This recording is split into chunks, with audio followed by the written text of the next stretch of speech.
Kasireddy Rajasekhara Reddy arrest. బేబక్క భయం. బేబక్క అంటే ఎవరో తెలుసుగా, చెప్పాల్సిన పని లేదు కదా మీకు, విడమర్చి చెప్పాల్సిన అవసరం లేని బేబక్క అత్యవసరంగా రేపు జగన్ రెడ్డి సమావేశం. మొన్న మధ్య అన్నాడు, యారప్ప ఆ రాజశేఖర రెడ్డి యారప్ప అన్నాడు. అదే కసిరెడ్డి రాజశేఖర రెడ్డి అడ్డబెట్టుకుని వేల కోట్ల రూపాయలు దాచుకుని తన ప్యాలెస్లకు తరలించుకుంటాకి కొరియర్ బాయ్గా వాడుకుని యారప్ప కసిరెడ్డి అన్నాడు ఎగతాళిగా. నిన్న సాయంకాలం అరెస్ట్ చేశారు. ఇవాళ మధ్యాహ్నమో సాయంకాలమో ఇంకో గంట అరగంట అటు ఇటుగా జగన్మోహన్ రెడ్డి పేరు చెప్తాడు. అప్పుడు తెలుస్తుంది. యారప్ప యారప్ప అన్నావు కదా జగన్ రెడ్డి గారు, అప్పుడు తెలుస్తుంది మీకు. అబ్బో లిక్కర్ స్కామ్ వేడి మామూలుగా లేదు, వేసవకాలం మంటలు పుట్టిస్తుంది.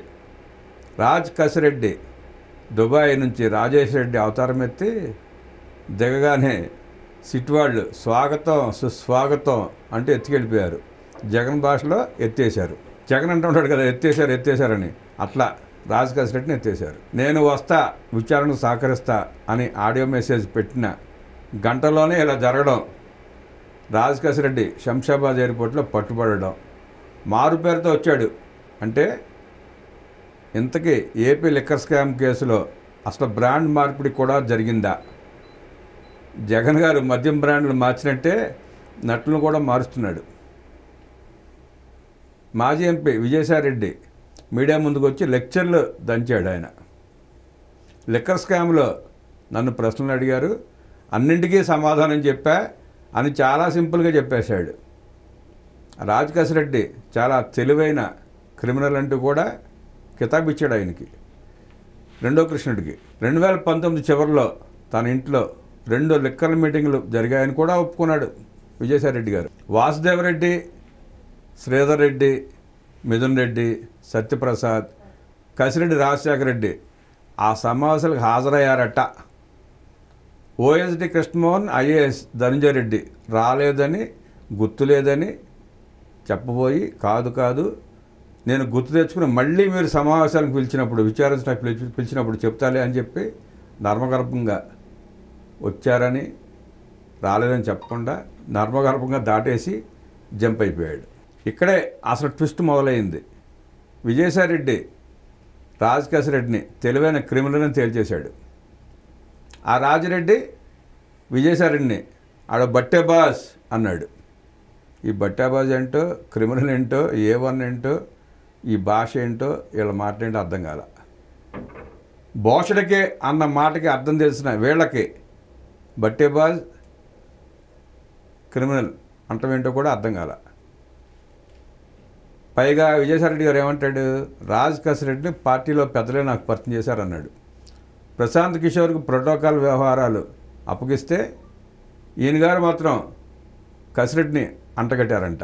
అంటే ప్రశాంత్ కిషోర్కి ప్రోటోకాల్ వ్యవహారాలు అప్పగించారంట, విజయసాయిరెడ్డికి ఏమో కసిరెడ్డిని అంటగట్టారంట. దేనికి? దోపిడీలు చేసుకోవడానికి.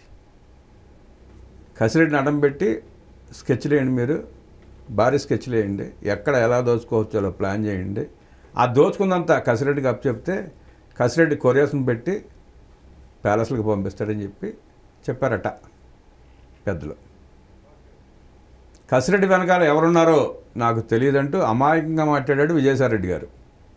ప్రభుత్వాన్ని ప్రజలను మోసం చేసిన కసిరెడ్డి అని కూడా బాధపడ్డాడు. మొసలు కన్నీరు కూడా కార్చాడు పాపం. 3 కంపెనీలతో కొత్త బ్రాండ్లు తయారు చేసి అమ్మాడనే సంగతి నాకు తెలియదు అన్నాడు విజయభాస్కర్ రెడ్డి. మిథునరెడ్డి పాత్ర గురించి అడిగితే అది కసిరెడ్డికే తెలుసు, నాకెట్లా తెలుస్తుంది అని చేతులు ఎత్తేసాడు. అప్పుడేమో ఇంట్లో 2 సార్లు మీటింగ్ పెట్టినప్పుడు మిథునరెడ్డి వచ్చాడు, కసిరెడ్డి వచ్చాడు, అందరూ వచ్చారు. ఇప్పుడేమో మిథునరెడ్డి సంగతి నాకు తెలియదు అంటున్నాడు. ఇక కసిరెడ్డి నన్ను కాదు పార్టీని ప్రజలు కూడా మోసం చేశాడంటూ లెక్చర్లు ఇచ్చాడు. లిక్కర్ అమ్మకాల్లో తాను ఎప్పుడూ జోక్యం చేసుకోలేదట. మరి కసిరెడ్డి వసూలు చేసిన డబ్బులు ఎక్కడికి పోయాయో మాత్రం చెప్పలేదు. అంటే 40 సంవత్సరాల నుంచి ఆ వైఎస్ రాజశేఖర రెడ్డి కుటుంబం, వైఆర్ రాజిరెడ్డి కుటుంబం, తర్వాత జగన్మోహన్ రెడ్డి ఆయన, వాళ్ళు దోచుకున్నవన్నీ విజయసాయిరెడ్డి తెలియకుండా ఎక్కడ దాచారో వాళ్ళకు కూడా తెలియదు. ప్రతి పైసా విజయసాయిరెడ్డికి తెలుసు. వాళ్ళు కొన్న ఆస్తులు, దోచుకున్న సంపద, ఎక్కడ ఎట్లా ఇన్వెస్ట్మెంట్ చేశారో విజయసాయిరెడ్డి తెలియకుండా ఎలా ఉంటుంది? ఆయన ఇవాళ ఏదో నమ్మించి మోసం చేసే ప్రయత్నం చేయడం తప్ప. అరవిందో దగ్గర 100 కోట్ల అప్పు ఇప్పించారని, డికాట్ ఆదాన్ కంపెనీలకు కూడా అప్పులు ఇప్పించారని గొప్పగా చెప్పాడు. మళ్ళీ పిలిచినా వస్తానని సిట్ అధికారులకు హామీ కూడా ఇచ్చాడంట. మీరు ఎప్పుడు కావాలంటే అప్పుడు పిలవండి, నేను వచ్చేస్తాను, ఇట్లాగే కాకమ్మ గౌరు చెప్పి వెళ్ళిపోతూ ఉంటాను. కానీ అన్నిటికీ సూత్రధారి కసిరెడ్డి మీరు గట్టిగా నొక్కితే మిజరెడ్డి పేరు చెప్తాడు, మిజరెడ్డి కూడా కొంచెం నొక్కితే జగన్మోహన్ రెడ్డి పేరు చెప్తాడు, కేసు క్లోజ్ అయిపోద్ది, మీరు అరెస్ట్ చేసుకోవచ్చు అని చెప్పి నర్మగర్భంగా చెప్పి వెళ్ళిపోయాడు. చివరిలో పెద్ద డైలాగ్ వేశాడు, ప్రాంతీయ పార్టీలో నెంబర్ 2 స్థానం ఉండదు, అధికారంలో లేనప్పుడు అన్నీ నేనే చూసుకున్నా, అధికారంలోకి వచ్చాక ఆ స్థానం మిథ్య అని నాకు మెల్లిగా అర్థమైంది, నన్ను జగన్ రెడ్డి వెన్నుపోటు పొడిచాడని చెప్పి బాధపడ్డాడు. జగన్ రెడ్డి వెన్నుపోటు పొడిచాడంట విజయసాయిరెడ్డిని. 2వ స్థానం నుంచి 2000వ స్థానానికి పడిపోయారని వాపోయాడు. 2వ స్థానం నుంచి 2000వ స్థానానికి తొక్కేశారంట. ఎవరు అంటే భజన బృందం అంటాడు. వైసీపీలో ఎన్నో అవమానాలు ఎదుర్కొన్నాడంట. కోటరీ వల్లనే పార్టీ వీడానని కన్నీళ్లు పెట్టుకున్నంత పనిచేశాడు. తన ఛానల్లో తన మీదే విమర్శలు చేశారని ఆవేదన వ్యక్తం చేశాడు. తన ఛానల్ అంటే సాక్షి పెట్టింది నేనే, ప్రారంభించింది నేనే, నడిపించింది నేనే. అట్లాంటి నా ఛానల్లో ఆ కేఎస్ఆర్ అని ఒక ఆయన ఉంటాడు, ఆయన నన్ను ముసలాడంటే అద్దెవా చేస్తున్నాడు, రంగేసుకుంటే మొహంతో ఒకే రకంగా ఉంటుంది, అట్లాంటి మనిషి కూడా నన్ను అద్దెవా చేస్తాడా అంటూ పాపం వాపోయాడు.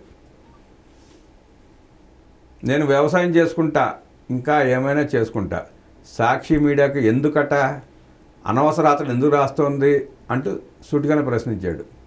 చివరగా మద్యం షాపులో బిగ్ బాస్ ఉన్నాడా లేడా నాకు తెలియదు అని బాంబు పేల్చాడు. అంటే మద్యం కుంభకోణం వెనకాల బిగ్ బాస్ ఉన్నాడా లేడా అని అడిగితే నాకు తెలియదు, మీరు కసిరెడ్డి రాజశేఖర్ని గట్టిగా ఒత్తితే నిజాలు చెప్తాడని కూడా చెప్పాడు. తర్వాత ఇక కసిరెడ్డి ఆడియో మెసేజ్ వింటే నవ్వాలో ఏడవాలో అర్థం కాదు. నోటీసులు ఇచ్చారని 24 గంటల్లో స్పందించానని చెప్పాడు.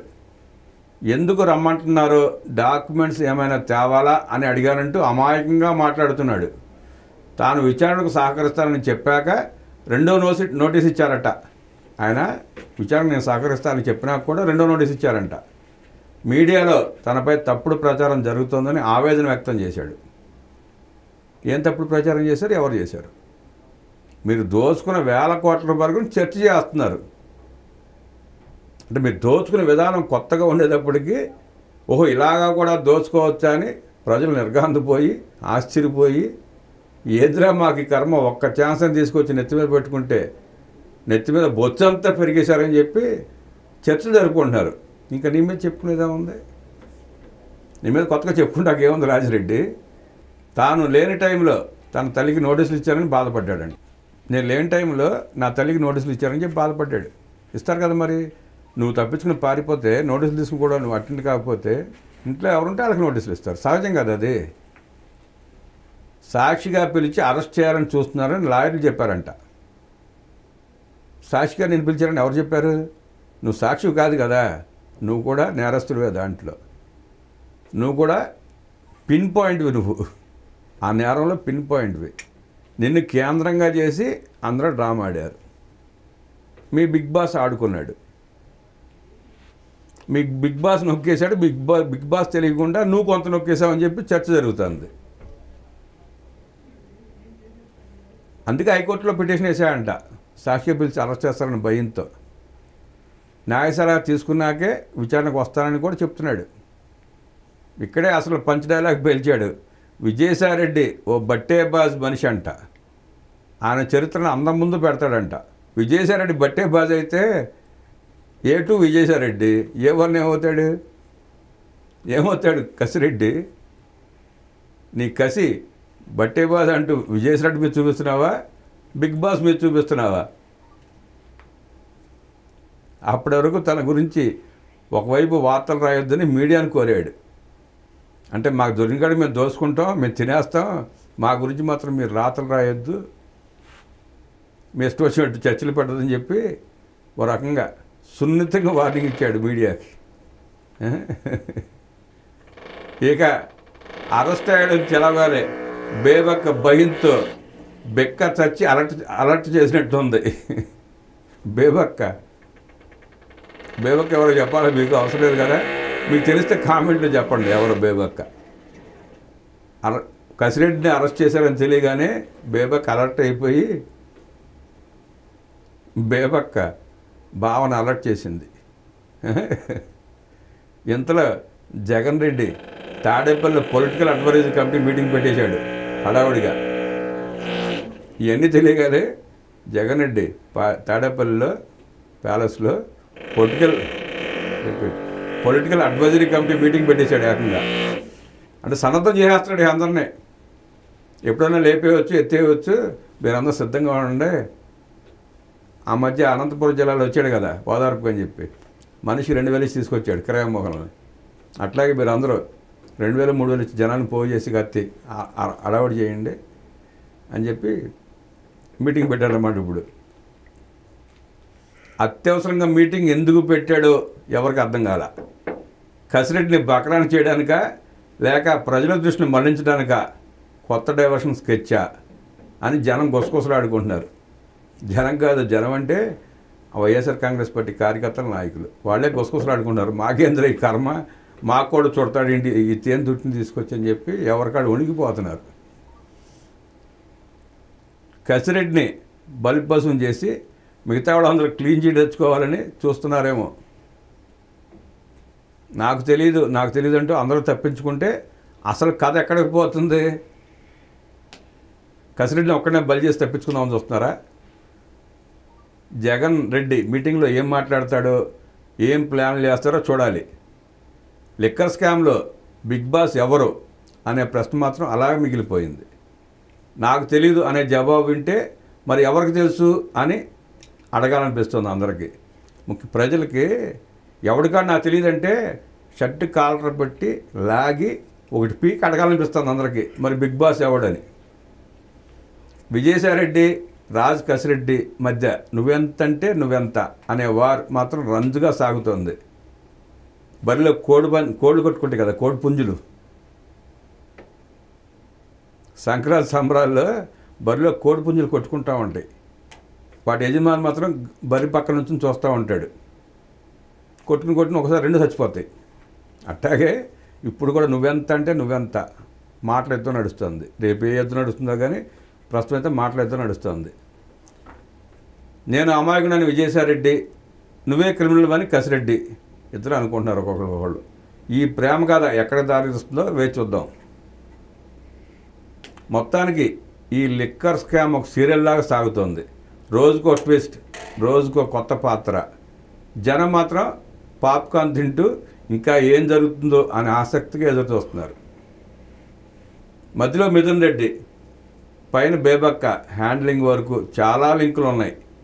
కవితక్క లెక్కన బేబక్క తిహార్ వరకు వెళితే పొంచి ఉన్న ఆడపడుచు కొల్లబొడి చేస్తుంది. కవితక్క లెక్క బేబక్క కూడా తిహార్ దాకా వెళ్తే ఆడపడుచు కొల్లబొడిచి వదిలిపెడుద్ది. జరిగిన అవమానాన్ని తెలుసుకుని రోజుకో రకం కొల్లబొడుస్తుంది. ఈ కవరప్పుల కోసం లోన్లు ఇచ్చిన 65వ వారి వరకు, ఇంట్లో మద్యం మీటింగ్లు పెట్టించిన A2 వరకు ఏ డ్రామాలు ఆడతారో ఆసక్తిదాయకం. బాబాయ్ మర్డర్ స్టోరీలోనే గుండెపోట్లు కదలాలనే బేబక్క మీడియాలో ఇవాళ రాత్రి నుండి ఏ కథలు వడ్డీ వారిస్తారో చూడాలి. రేపు జగన్ గారి మీటింగ్లో ఏం జరుగుతుందో చూసి ఇంకొన్ని జోకులు పేల్చుకుందాం సాయంకాలం నుంచి. ఆఖరికి బేబక్క వక్రాక్షిలో వచ్చే కథనాల కోసం వేచి చూద్దాం. చక్కగా నవ్వుకుంటా కూర్చుందాం, సరదాగా రోజుకు ఒక చర్చా కార్యక్రమం పెట్టుకుందాం. మిత్రుడు చాకిరా వెబ్సైట్ నుండి ఈ ఆర్టికల్ని మీకోసం వినిపిస్తున్నా, వినండి, సరదాగా నవ్వుకోండి. బేబక్క ఎవరో కామెంట్లో చెప్పండి. నమస్కారం.